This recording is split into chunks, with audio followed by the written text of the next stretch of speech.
Hey guys, what's up? Phantom Run here, and you're listening to VocalPhantom. Today I have another story for you. This is the Candle Cove. I believe this is the original as well that has inspired many of different spin-offs. This story is written by Kris Straub of Eicher Falls. And the style of this, it looks like a chat room or a forum or something. So I'll be reading the user's name, and then if it has a new subject line, I'll be reading that, and then just going in and out of the characters. Anyway, this is the Candle Cove by Kris Straub. Sky Shale 033. Subject: Candle Cove local kids show. Does anyone remember this kid show? It was called Candle Cove, and I must have been 6 or 7. I never found reference to it anywhere, so I think it was on a local station around 1971 or 1972.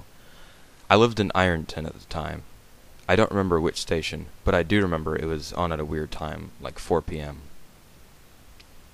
Mike Space Painter 65 writes, subject: Candle Cove local kids show.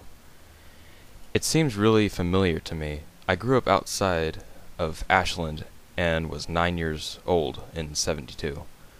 Candle Cove, Candle Cove, was it about pirates?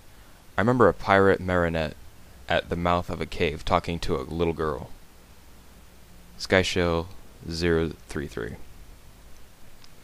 Yes! Okay, I'm not crazy. I remember Pirate Percy. I was always kind of scared of him. He looked like he was built from parts of other dolls, real low budget. His head was an old porcelain baby doll. Looked like an antique that didn't belong on the body. I don't remember which station this was. I don't think this was WTSF, though. Jaren 2005 writes, sorry to resurrect this old thread, but I know exactly what show you mean, Sky Show. I think Candle Cove ran for only a couple of months in 74, not 71, not 72. I was 12 and I watched it a few times with my brother. It was channel 58, whatever station that was. My mom would let me switch to it after the news. Let me see what I remember. It took place in Candle Cove, and it was about a little girl who imagined herself to be friends with pirates. The pirate ship was called the Laughingstock, and Pirate Percy wasn't a good pirate because he got scared too easily. And there was a Calliope music constantly playing.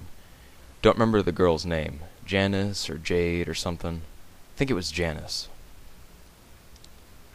Skyshale 033. Thank you, Jaren. Memories flooded back when you mentioned the Laughingstock in channel 58. I remember the bow of the ship was a wooden smiling face, with the lower jaw submerged. It looked like it was swallowing the sea, and it had that awful Ed Wynn voice and laugh. I especially remember how jarring it was when they switched from the wooden plastic model to the foam puppet version of the head that talked. Mike Painter 65. Haha, I remember that now too. Do you remember this part, Skyshale? You have to go inside. Skyshale 033. Ugh, Mike. I got a chill reading that. Yes, I remember. That's what the ship always told Percy when there was a spooky place he had to go in, like a cave or a dark room where the treasure was, and the camera would push in on Laughingstock's face with each pause. You have to go inside. With his 2 eyes askew and that flopping foam jaw and fishing line that opened and closed it. It just looks so cheap and awful. You guys remember the villain? He had a face that was just a handlebar mustache above really tall, narrow teeth. Kevin Hart writes, I honestly thought the villain was Pirate Percy. I was about 5 when the show was on. Nightmare fuel. Jaren 2005 writes, that wasn't the villain. The puppet was, the puppet with the mustache. That was the villain's sidekick, Horace Horrible. He had a monocle too, but it was on top of the mustache. I used to think that meant he only had one eye. But yeah, the villain was another marionette, the Skin Taker. I can't believe what they let us watch back then. Kevin Hart writes, Jesus H. Christ, the Skin Taker. What kind of kid show are we watching? I seriously could not look at the screen when the Skin Taker showed up. He just descended out of nowhere on his strings, just a dirty skeleton wearing that brown top hat and cape, and his glasses that were too big for his skull. Christ almighty. SkyShale033 writes, wasn't his top hat and cloak all sewn up crazy? Was that supposed to be children's skin?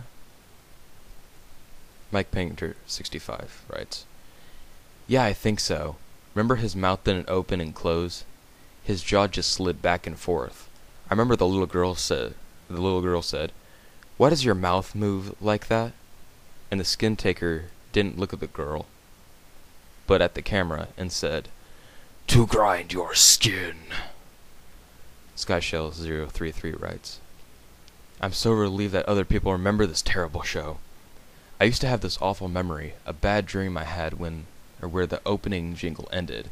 The show faded in from black and all the characters were there, but the camera was just cutting to each of their faces, and they were just screaming, and the puppets and marionettes were flailing spastically, and just screaming. The little girl just moaning and crying like she had been through hours of this. I woke up many times from that nightmare. I used to wet the bed when I had it. Kevin Hart writes, I don't think that was a dream. I remember that. I remember that was an episode.